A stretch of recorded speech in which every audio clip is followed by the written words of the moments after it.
Pourquoi épouser une fille kimbangiste?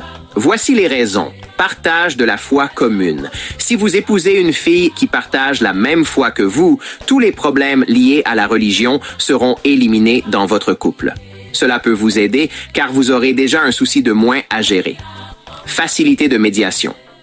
En cas de conflit dans votre couple, le fait de partager la même foi facilite l'accès à un responsable de votre Église pour une médiation. Cela peut être plus compliqué si vous ne partagez pas la même religion. Adaptation à la pratique religieuse.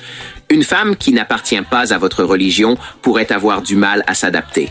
Par exemple, imaginez un kimbangiste qui épouse une femme d'une religion où le culte ne dure que 2 heures, alors que dans l'église kimbangiste, il peut durer toute la journée. Pensez-vous vraiment qu'elle s'adaptera facilement? Risque d'incohérence religieuse? Certaines femmes font semblant d'accepter votre foi uniquement pour se marier. Une fois dans le foyer, elles peuvent changer d'avis, ce qui pourrait entraîner des divisions, voire détourner vos enfants vers leur religion. Cela risque de rendre votre vie conjugale difficile. Connaissance de la doctrine. Une femme de votre religion connaît déjà les pratiques et les principes, comme le fait de ne pas travailler ou prendre de dettes le dimanche.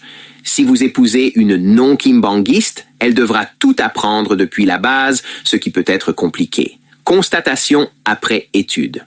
Certains hommes ayant épousé des non-kimbangistes viennent seuls à l'église avec leurs enfants, tandis que leurs épouses prient dans leur propre église.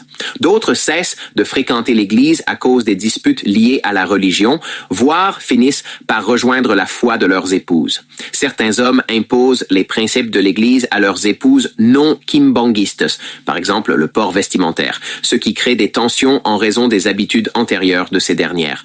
Pourquoi épouser un garçon kimbangiste?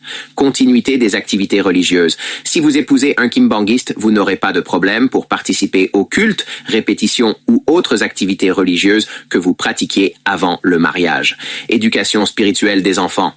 Une femme mariée à un kimbangiste élèvera plus facilement ses enfants dans la doctrine kimbangiste, leur permettant de grandir avec des valeurs spirituelles uniformes.